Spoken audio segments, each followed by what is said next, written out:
welcome back to another podcast with the Ghost Stories Told from the South. I am your co-host, Lexi. And I am your host, Stephen LeBooth, as usual. I hope you guys really enjoyed last week's episode. It was a really fun episode to research and talk about. Oh, it was fun. Especially about that camp story, man, because I stumbled across that and I was like, golly, that's just like the first one, but it was real. It really happened. That's why it was so creepy. That's why I did the one I did. I think I might just put mine on top, so I'll quit hitting it. I can go under. Sorry, we tried moving our mics. Yeah, our mic covers, I got it coming from the bottom, and when I move my hands, I hit stuff. I'm like a boxer. But, yeah, so, we do have our social media. So, did you hear how I said that? We have our social media. We are on Instagram and Twitter, and it's just South Texas Goes. The Texas is abbreviated. It's TX. There's no spaces or anything. And you'll see our picture. It's the picture we use with the podcast. We are in the progress of making another one. Yes, so we're going to make another picture. And then we have the email. It's just ghoststoriestolfromthesouth@gmail.com. And we're on iTunes, Spotify, and Stitcher. That's our new one. We're on Stitcher. And I'm trying to get, like I said, get us on other formats right now. We're trying to get on iHeart and I think Google Play. Oh, and Westwood One. If I can get us on Westwood One and iHeart, baby. And thank you to everybody who's thank you so much who's listening. Yes, especially, like, it's really cool to look at everybody that's, God, yeah. Because I never thought we'd get anybody that's, like, from out of America. I know, we got people from, cool. It's awesome. We've had a person in Italy, person in India, Brazil, Australia. Yeah, it's really cool. Just want to say thank you, man. It's pretty awesome. Mm-hmm. And thank you for everybody in the States, too, who's liking it. Yeah, thank you. We'll keep working on it, getting it better. And I know some of the tracks we're putting out, they're not that good right now because sometimes Lexi would be loud and I'll be too soft, or I'll be too loud and she'll be too soft. But we're trying to get all this crap worked out. Yeah, we're having technical difficulties. Yeah, it's all when I go load it up on my mainframe. So, but we'll get it figured out. But just keep on listening and just follow us on the medias, and you can always DM us with whatever. Yeah, you can always questions, anything you want to know. Just hit us up. Yeah. Okay, who's starting this time? You want to start or you want me to? Yeah, I'll go. Yeah. Well, this is a story. This is a story from Oklahoma, and I'm kind of like Lexi today. Mine are on houses. Two of mine are. The first one I'm doing is the Hex House in Tulsa, and the second one's the Skirvin Hotel, and I think that's in Oklahoma City. But here we go. Ready for it, guys? In 1944, 1944, a small casket was found with a dog's carcass in it, buried in the backyard of this house in Tulsa. And along with two women they have found that had been living there in terrible conditions through 7 years. Yeah, they found two girls. The woman of the house, her name was Caroline Smith, and she used to beat them and stuff because of her. She started a cult apparently. Like a witchcraft cult or something, and she was, tying these girls up and beating them and doing seances and all that's witch stuff to them.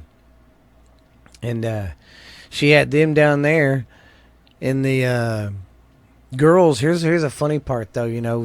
She convinced that's where they lived, in the basement and in rags and stuff, but they would still go to their jobs and come back, and they would give their paychecks to her. That's how she was living off the land. She was getting free money from them two girls, them women. Like the one woman was 30 and one was 32. So somehow she got them to convince them to come live with her. And when they did, she started brainwashing them and all that kind of stuff and being witchcraft. Nah, they'd come back and give her checks this went on for 7 years. And no one noticed anything? Well, what got them called, why the cops were there and found that dog, they got called there because the that woman, the Smith woman, she was trying to get, and I'm not for sure about this, but what got the cops called to her and started investigating her. After World War II, she was trying to get 8 of these World War II rotation books. Like, I guess, like, where they were all, I don't even know. And the rotation books, I guess, were kind of like catalogs, what I could gather. Now, I mean, if anybody knows what rotation books are, they're not in circulation anymore. I looked them, they're in a museum. But what I could gather from it, they were like a catalog with food goods and stuff like that in it. Oh, okay. And apparently she was trying to stockhold on them. When she was using false names and all this, she was using the girls' names and some other names. And even some of the dogs that she killed and had in the back, she would use their name. Jeez, poor dogs. Yeah.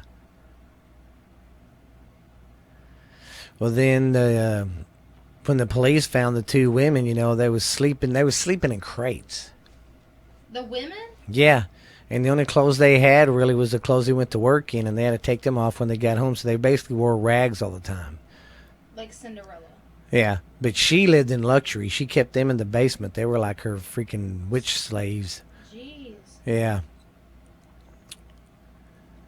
That's Oh man, but then the cops, when they found her or found the girls, then they went looking through the house and they found, oh my God, her house was loaded with witchcraft books, with witchcraft stuff, mind control, and something else.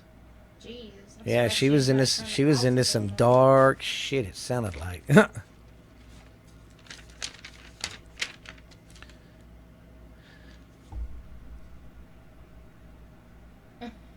Sorry, guys. Sorry to blink like that. I was just reading, catching up real quick. Anyways, they found all these books that she had of all that. Well, too, when they started asking the neighbors what was going on and they started looking at past police reports, well, the neighbors, no, I'll take that back. They didn't tell the police till they asked them, so there wasn't no reports, but she would hold like late night rituals and kill dogs. Why did you get talk? Why the animals? I don't know. But yeah, she, and get this though, she got convicted and only spent like 2 years in prison. For killing dogs? For killing dogs and keeping them women hostage. Because that's what they got her on. They didn't really get her much on the dog charges. They got her on being mean to the ladies and basically kidnapping them, keeping them captured. Well, then she got put in prison. Well, then after that, she hauled ass back to France or something where she was from or something like that. And they never heard from her again. And the house sat there for years. It was just unvacant. Kids at Halloween would go into it because of the stories and stuff. Yeah, it was like a Halloween.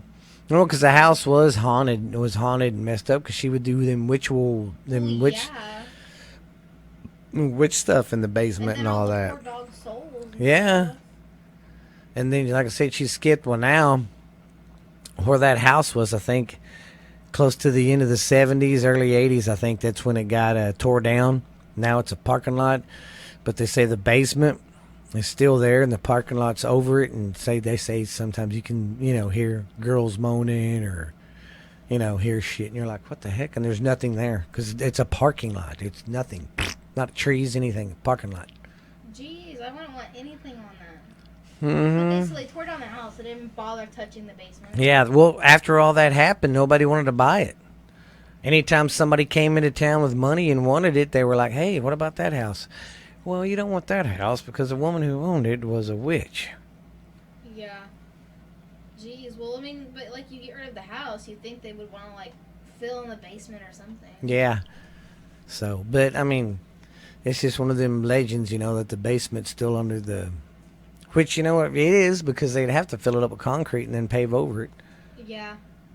But yeah, it's a hot spot for people to go there and just in the parking lot and investigate. I don't like that. Yeah. But yeah, they couldn't get rid of the house or anything because of the story behind it. And then every time people drove by there, I mean, come on, man. If something like that happened in your town, would you still want to have it sitting there? You'd be like, nah, get rid of that damn thing. Yeah, I don't want to be reminded of what happened. I'd be like, nope. Jeez. just like, because the dogs, that's my part. Like, oh, I know. The poor innocent dogs. Yeah. Ugh. But, okay.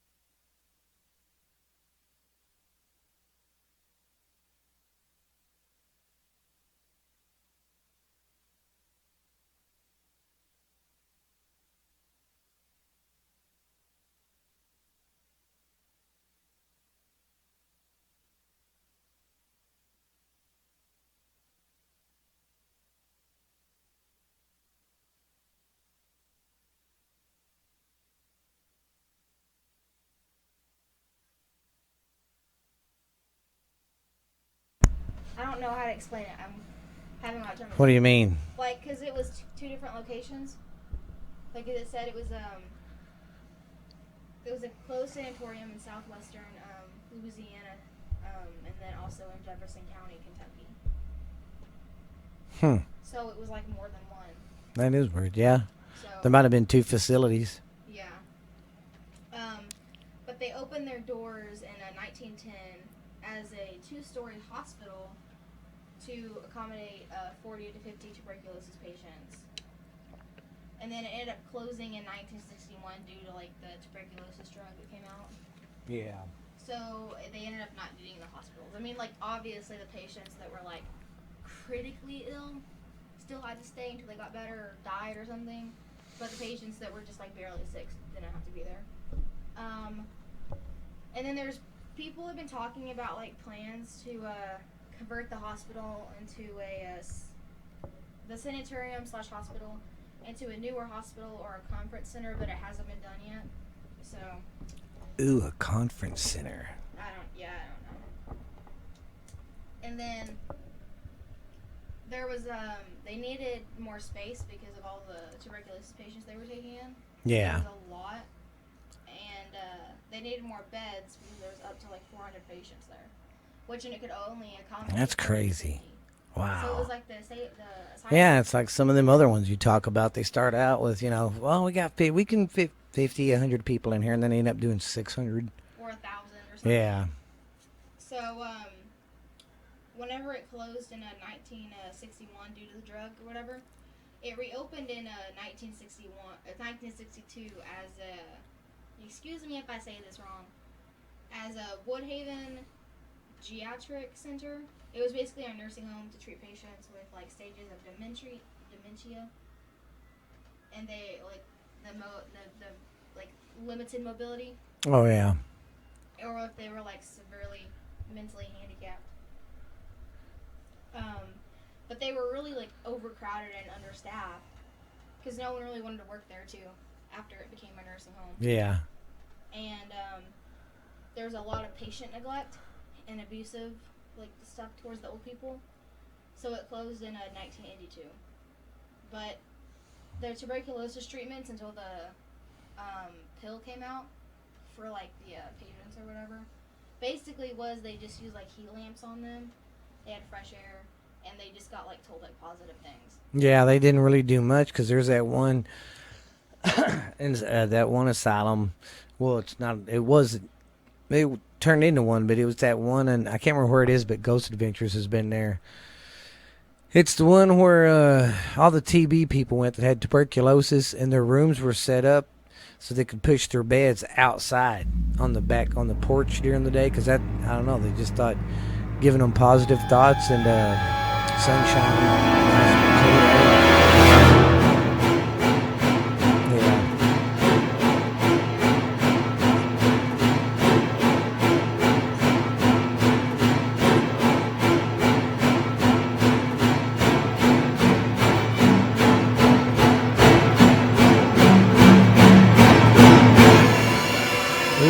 So they started getting reports and had to investigate it, man.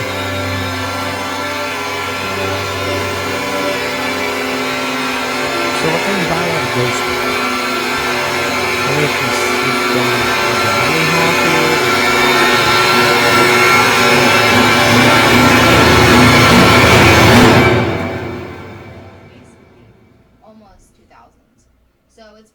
while.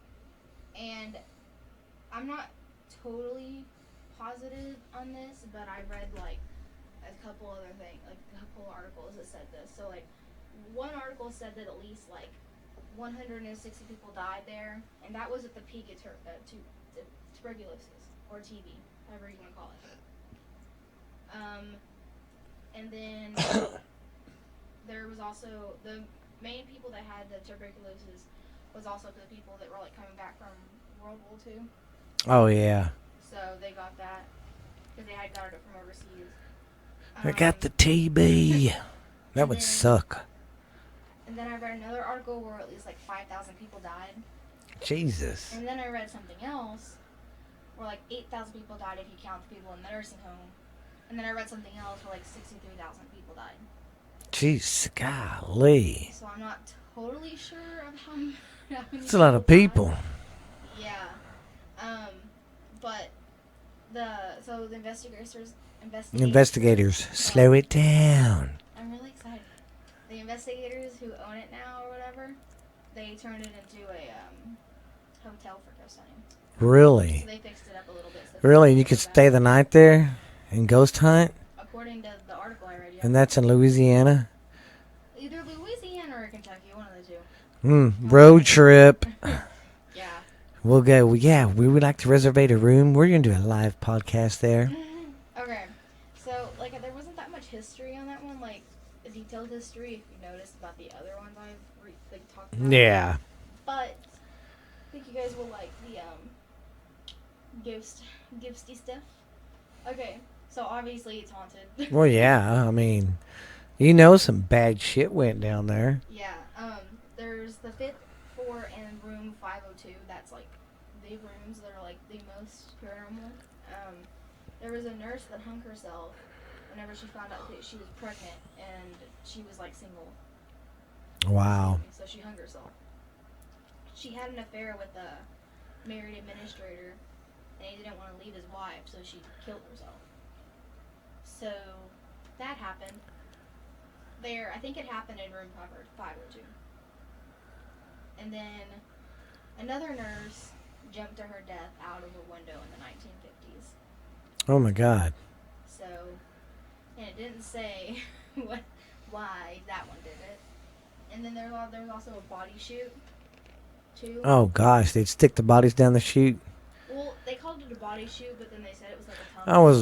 Okay. It was like a tunnel under the, and that's where they took the prisoners, the patients out, so the other ones wouldn't say. Yeah, that's where they'd take the dead ones at the end of the tunnel, and somebody would pick them up. Yeah, they said they used it so that way the TB patients wouldn't like see their friends die, or like so there wouldn't be as much death in the hospital. Can you imagine being out there getting some sun in my, in the past 3 hours, I've seen at least 10 stretchers go by me with bodies on them. Yeah, well, and at first I thought they were talking about like an actual chute, and I was like, what? But that's really all I have on that one. But I thought it was pretty neat. Sorry. Like I said, the history on it is kind of like non-existent. But it is still a pretty cool story. It's still a good one. So, which one are you going to talk about next?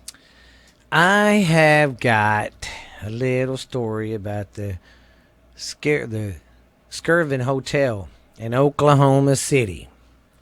It was built in 1910 by an oil tycoon named W.B.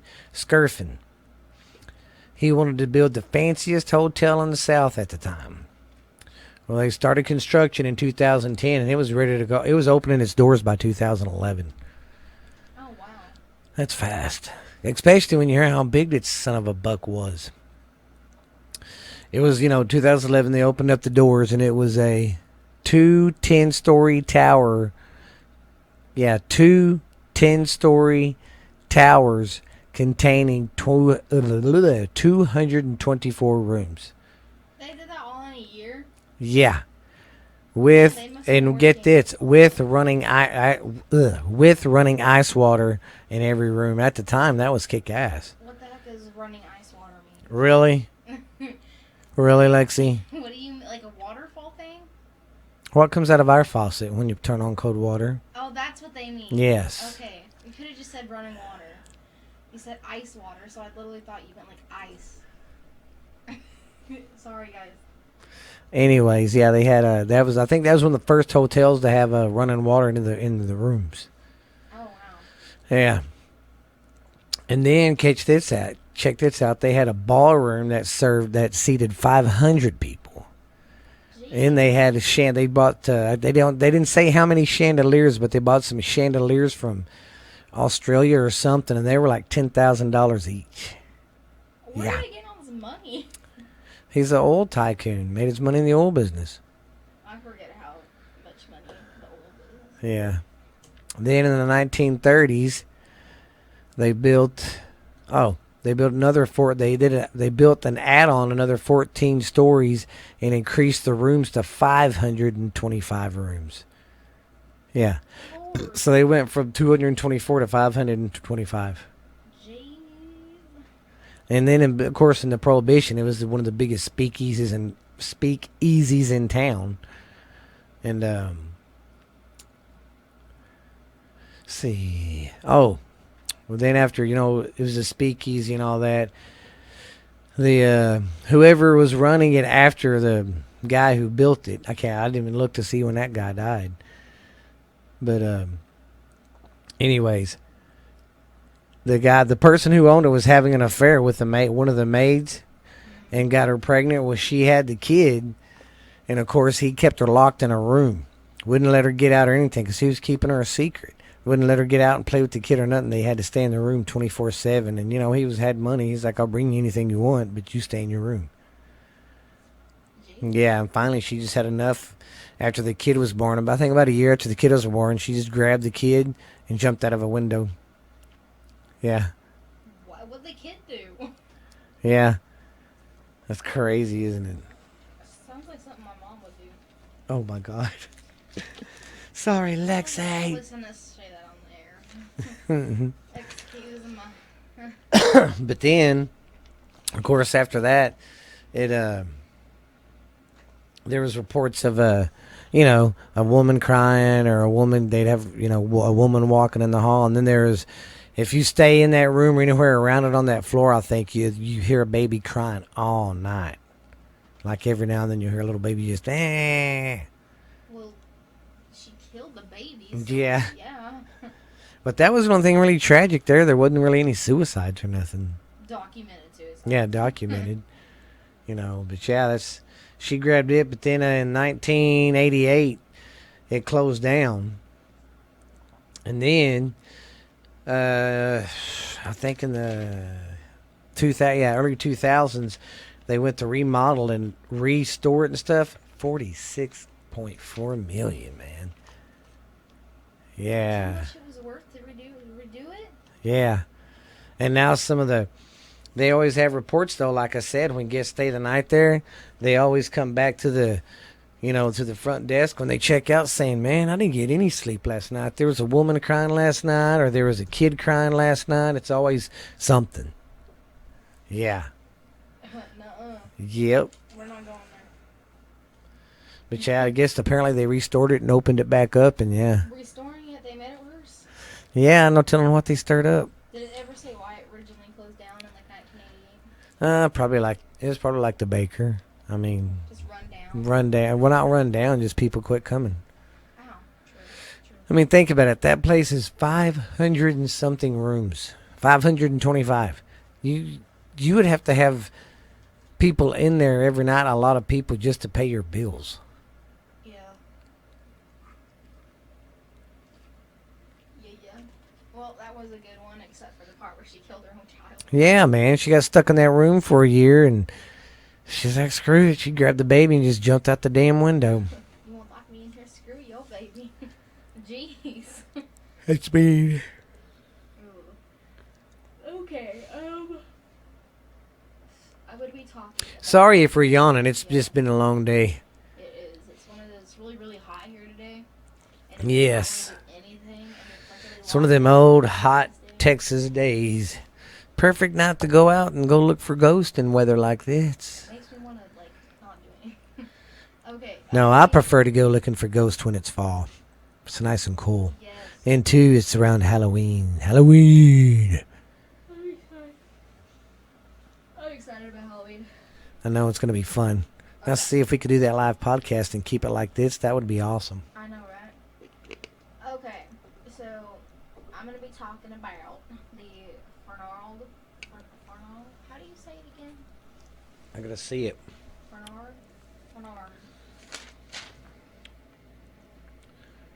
Fernard. Yeah. Fernard me. Oh, Fernard me. The Fernard State School. Don't you call me that. This one's in Massachusetts, too. Massachusetts. Chew. Now, see, Massachusetts, that's up north. Massachusetts. It's in... But, like we decided yesterday, we're telling scary stories from the South. The stories that we're telling don't have to be from the South. Because we're telling them and we live in the South. Yeah, I know. I'm just saying. Shut up. Okay. So it's the Fernard State School, and it's from Waltham, Massachusetts. Okay. So it was built in 1888, and this is another one of the ones that had its own community. So this thing had 72 buildings. God. Including the main building. So it was big. This place was the one that it was known for the illegal radiation testings. That happened like in the 1940s and the 1950s. So, and it still runs today. And it's the oldest state-run medical facility in the country. And it is so run down and so understaffed, and there's like patients, but there's not like a lot of patients, and it like severely needs help, but like no one wants to help it, especially after the thing came out about the illegal radiation testing. Yeah, that'll definitely shut you down. And I don't know how they're not shut down after that either. That's crazy. But yeah. So. Would you stop? I'm sorry. So, okay, it originally operated as a school for the feeble-minded. And the people or whatever that were in charge of it believed the best way to improve society was to separate the unwanted and inferior. The unruly. So they couldn't breed. So they would separate like you into categories, basically. They took in perfectly good patients. Like they would take people just like so they could fill rooms. That's usually what they do, because if it's a state-run facility, the state gives you so much money per patient. Yeah. Yeah, they just like, yeah. And then they also took in, obviously people that like got paid to be there, like not famous, but like the rich families that have like maybe like the messed up. Oh yeah. Or I say messed up, but you know what I mean? Yeah. To them, they were not enough for the families, so they dropped them off. Yeah. And the basic conditions there were like overstuffed dorms, like 3 or more people in one place, or like one room. Widespread squalor. I never understood what that meant. Widespread squalor? Yeah. Don't really know what that means. And then there's multiple reports of physical and sexual abuse. Oh, speaking of that, I forgot to tell you on my story. I was telling you, some of the NBA players say they hear a woman or baby cry all night. Sometimes men will hear a woman saying some sexual stuff in his ear. Yeah, and he's like, huh?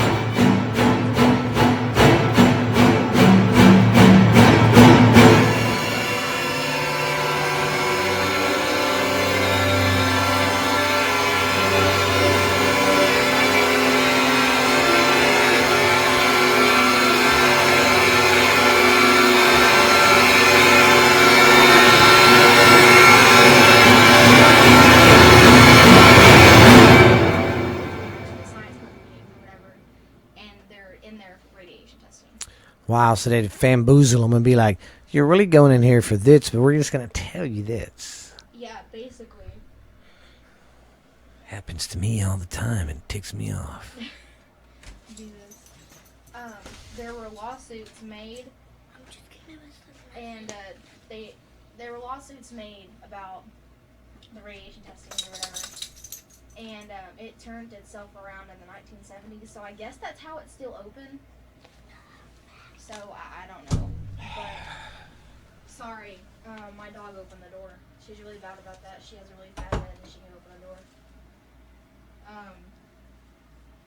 Anyway, so at least 13 patients still like occupy like a few buildings.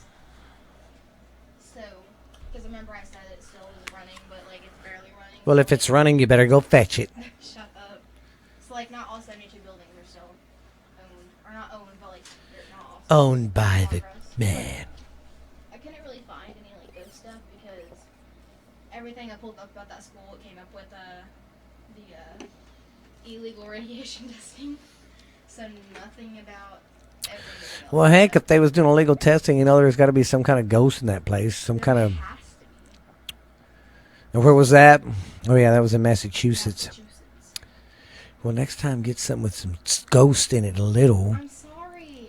We do have ghost in the name of our show. I know, but I really did like that one too. So. Which isn't called Old Buildings Told from the South. Shut up, okay? It's kind of a given when someone's tortured, their soul is still going to be there. I don't know. I feel like if I were tortured, I want to be able to move on. I've had women torture my soul, and I still have mine. Yeah, but girl, why if you did?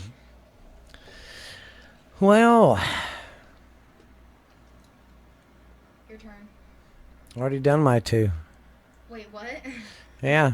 Oh, okay, well then I'll just do my two. Because, yeah, sorry. Remember, we talked about this before. Yeah, I'm sorry. My brain just went dead for a second.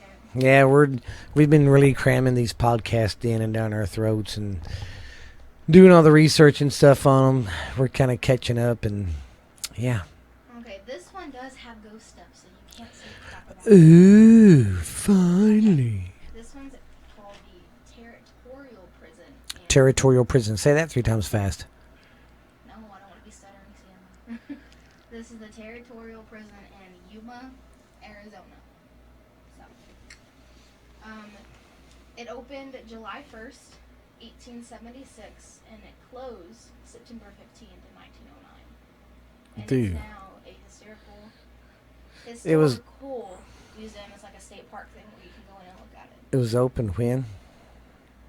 July 1st, 1876. That ain't bad. It stayed open for a while. Yeah. It's 33 years old, so it was open a little bit. God, what's so spooky about that when it was only around for 30 years? Shut up. Okay, so it once held at least 3,069 prisoners. And God dang. 29 women.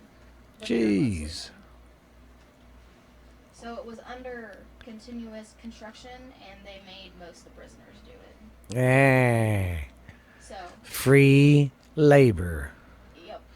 That's what I do with my kids. That's why I got such a nice house, because I got my kids constantly building on it. Okay, in 1909, whenever the prison closed, the prisoners were transferred to Phoenix, Arizona. Oh.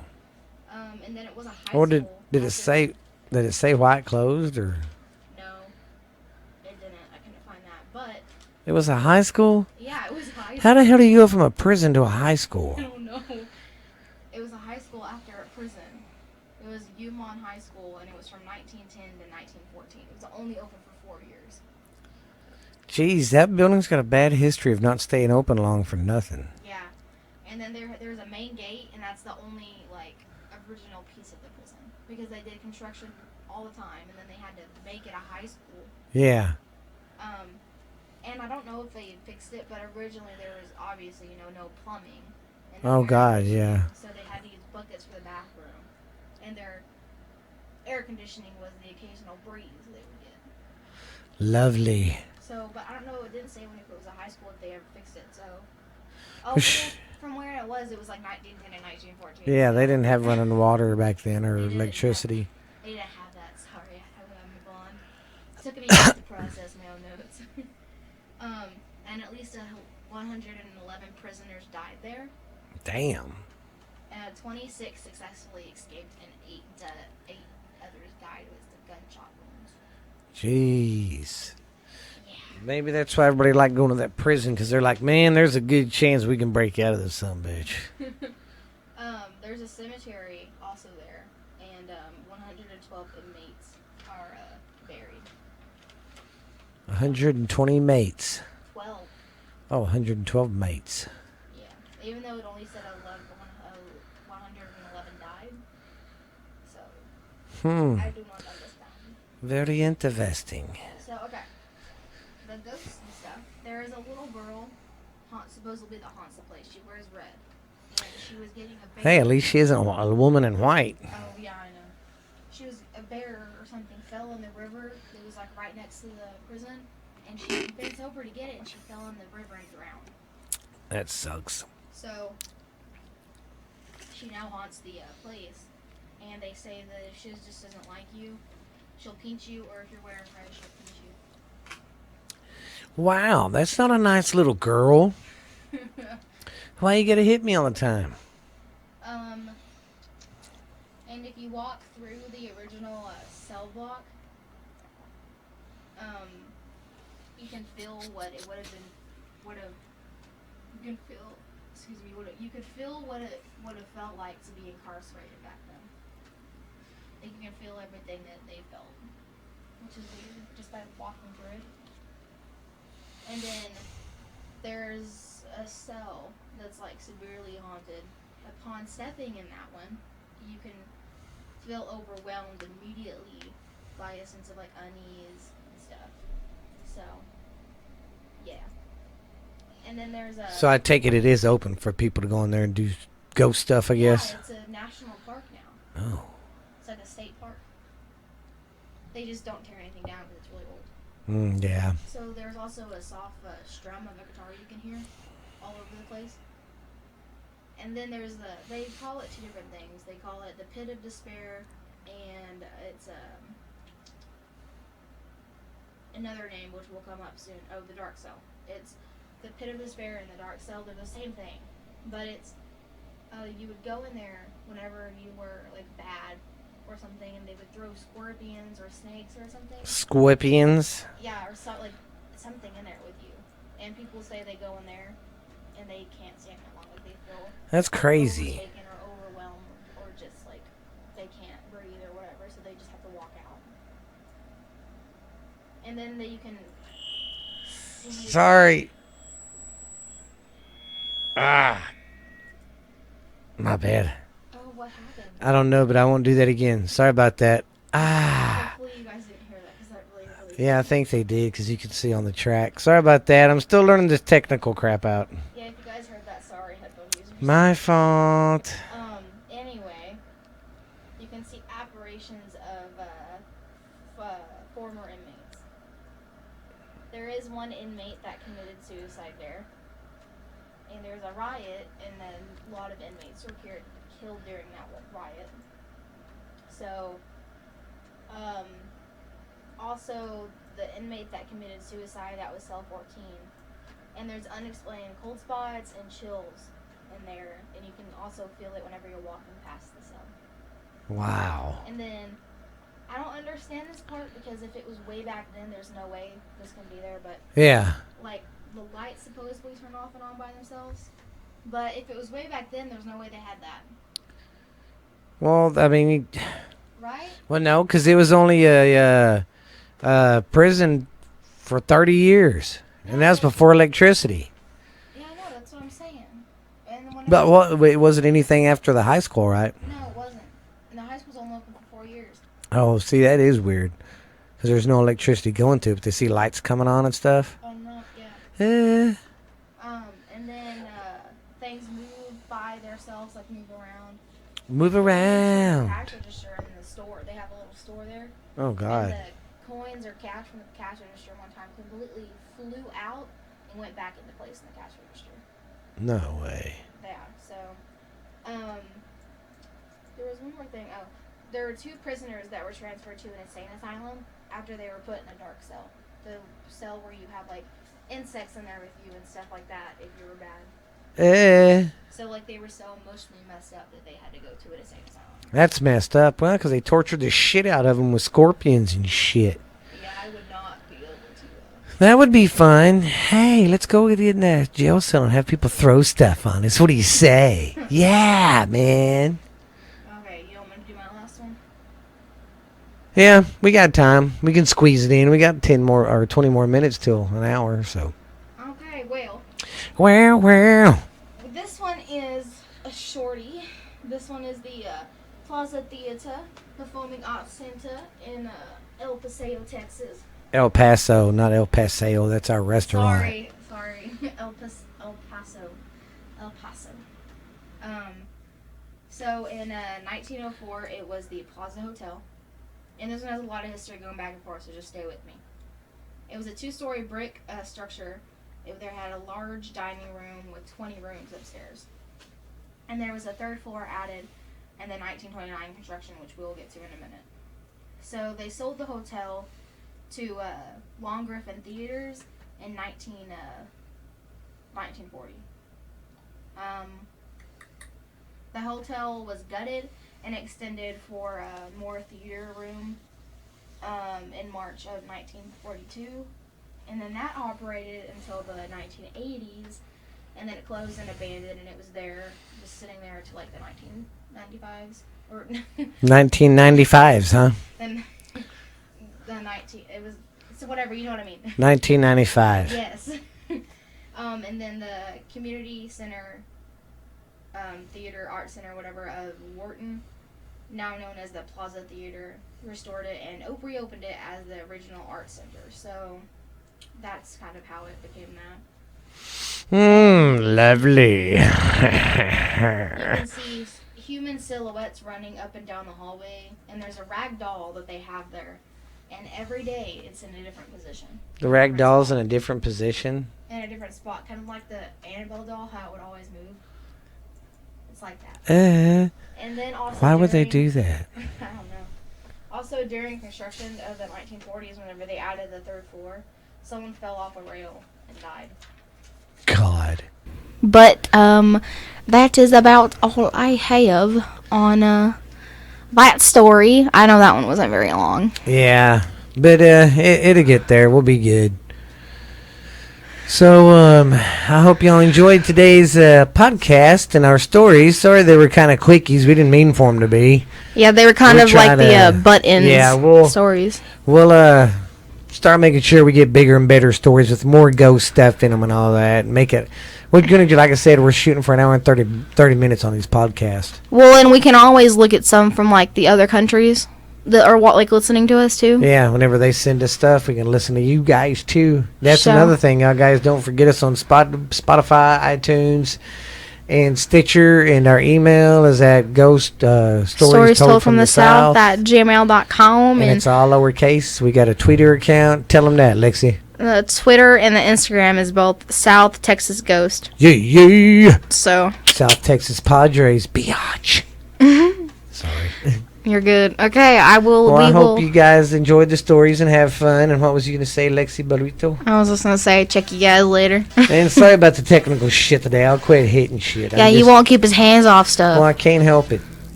I'm just trying to get better at that stuff and find out, why is this on? Ooh, why is that on? But, okay. Sorry, guys. We love you. Be good. Be safe. And just stay out of trouble. And remember now, when you go to bed, look under your bed. Make sure there's nothing under it. Okay? Make sure there's nothing in your closet either. All right. Bye. Bye.